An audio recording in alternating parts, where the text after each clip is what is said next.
Close former Pilot Flying J president Mark Hazelwood was sentenced to more than 12 years in prison and fined $750,000. Angela Gosnell, Knoxville News-Sentinel. He slipped between skins and lived two lives in one, the big-hearted businessman and the corporate con artist, the self-made man who talked to truckers like one of their own just to pick their pockets at the pump and laugh behind their backs.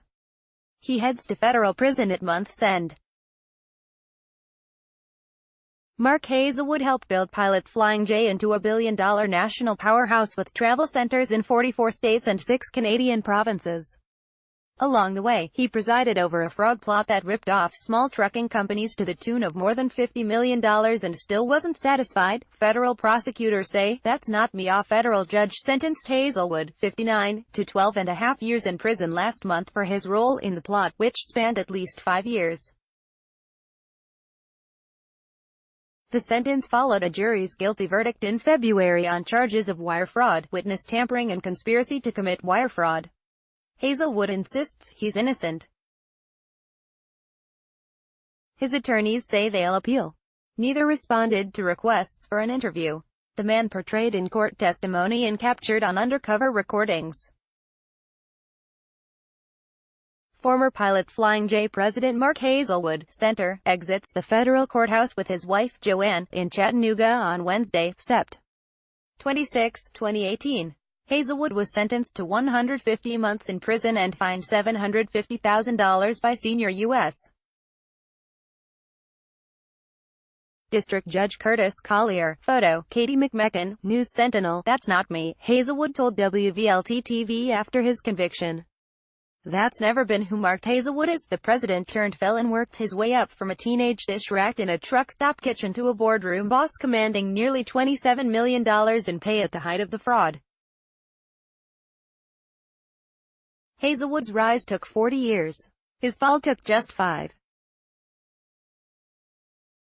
More, former Pilot Flying J president sentenced to more than 12 years in prison, fined $750,000. K. Moore, ex-president of Pilot Flying J, objects to being labeled most guilty in $56.5 million fraud. Shemimore, USA Today Network wins access to sealed records, racist tapes in Pilot Flying J case. Hazelwood loves to point to his humble upbringing as the inspiration for his innovations at Pilot. His father worked as a printer for the Dayton Daily News in Ohio, his mother as a waitress at a truck stop off U.S. Highway 40, his first job? Opening Cokes for mom at the truck stop at age 5. His first paycheck? Washing dishes for $1.65 per hour at age 13 in between school and helping out on the family tobacco farm. At 15, Hazelwood went to work for himself washing trucks and tractor-trailers. He graduated from high school in 1977 as student body president and joined Truck Stops of America, now Travel Centers of America. Within a year, he'd risen to store manager, within 5, to general manager. Mark Hazelwood, executive vice president of Pilot Flying J, standing beside of the Pilot Flying J truck driver challenge 18-wheeler rig addresses the NASCAR 18-wheel truck drivers. Photo, News-Sentinel. Hazelwood began his career with Pilot in 1985 as a district manager.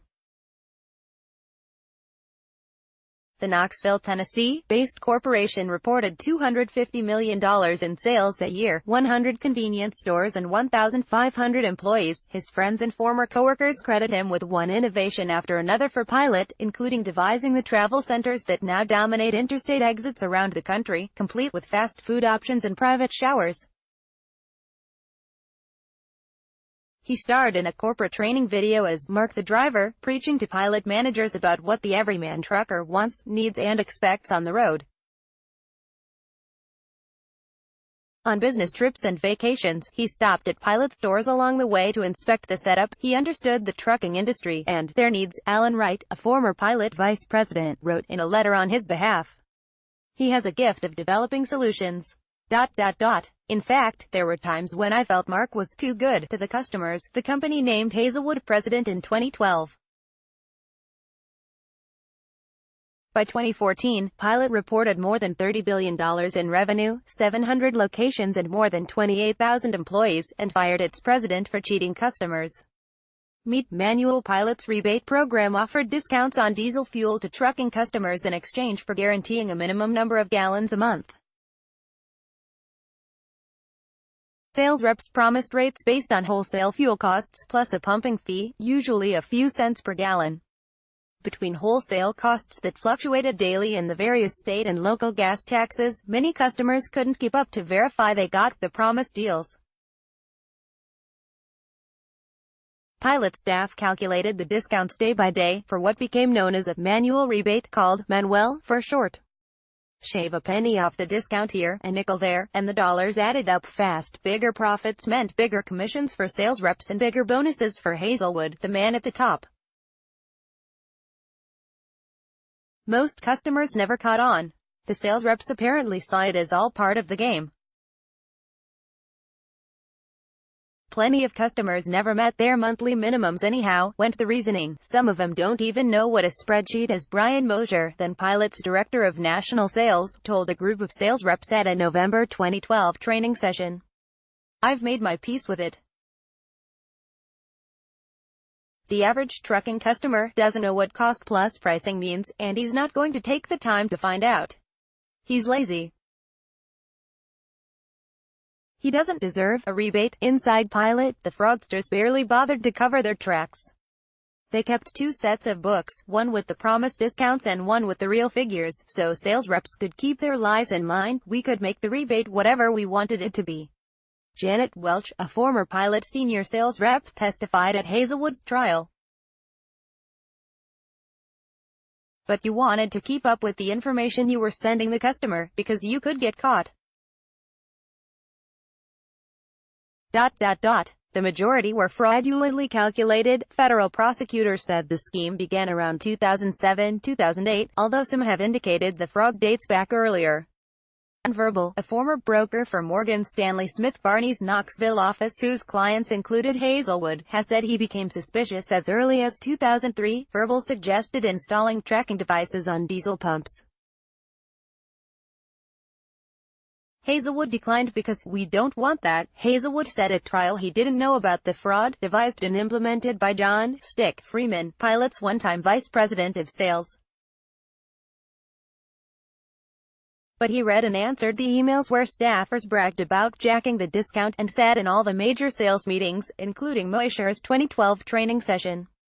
Former Pilot Flying J Vice President of Sales John "Stick" Freeman, Center, leaves federal court after being arraigned on charges including conspiracy to commit wire fraud and mail fraud. Freeman pleaded guilty earlier this year. Photo, Michael Patrick, News Sentinel. The way of the winners. The scheme couldn't last. On April 15, 2013, FBI and IRS agents raided Pilot's corporate headquarters. Agents carted off boxes of documents, along with hard drives full of the emails and spreadsheets that documented years of fraud. But those dry, tedious records couldn't compete for impact with recordings of Hazelwood and his subordinates bragging behind closed doors about their financial conquests. Close warning, explicit language. This audio was secretly recorded by an FBI informant after a Pilot Flying J sales meeting. The primary voice you can hear is of former Pilot President Mark Hazelwood. Submitted. "We're all going to be winners," Hazelwood says on one recording. "Just know how to pick your suckers," he told the sales reps. "Customer A, for example, looks at every orifice you have," Hazelwood said. "Customer B doesn't even know you have an orifice." As the years went by, Hazelwood talked about finding ways to expand the scheme. Aunt B became the nickname for the next round of victims. "Manuel does a hell of a job," Hazelwood says on a recording. "Wonder what percentage of our volumes on Aunt B?" Most of the recordings came from meetings attended by Vincent Greco, a regional sales director for Pilot based in Texas. Hazelwood had passed Greco over for the vice president's job that went to Freeman, and court records indicate Greco never forgot it. Greco turned informant for the FBI in 2011. The ledger of the law. The recordings gave agents the grounds for the search warrant executed in the Tax Day 2013 raid, and captured Hazelwood slinging racist remarks and singing along drunkenly to crude, profane lyrics by outlaw country star David Allan Coe. Hazelwood's lawyers insist the jury never should have heard those remarks and say this sounds biased. Jurors against Hazelwood, who chose not to take the witness stand. Close warning, explicit language. This audio was secretly recorded by an FBI informant after a Pilot Flying J sales meeting. The primary voice you can hear is of former Pilot President Mark Hazelwood. Submitted that argument failed to win Hazelwood a new trial.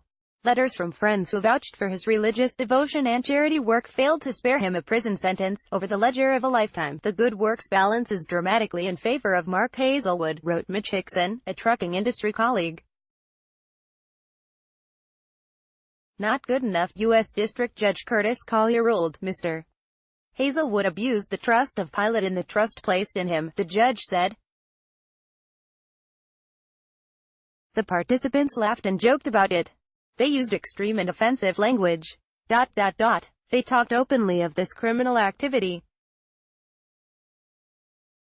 He violated the law on a constant and repeated basis for half a decade. Hazelwood is scheduled to report to prison November. 117 former Pilot Flying J staffers pleaded guilty in the case and await sentencing. 2 others were granted immunity, 2 more were convicted alongside Hazelwood and were sentenced last week. Pilot Flying J's board paid a $92 million criminal penalty, along with an additional $85 million to resolve trucking customers' claims.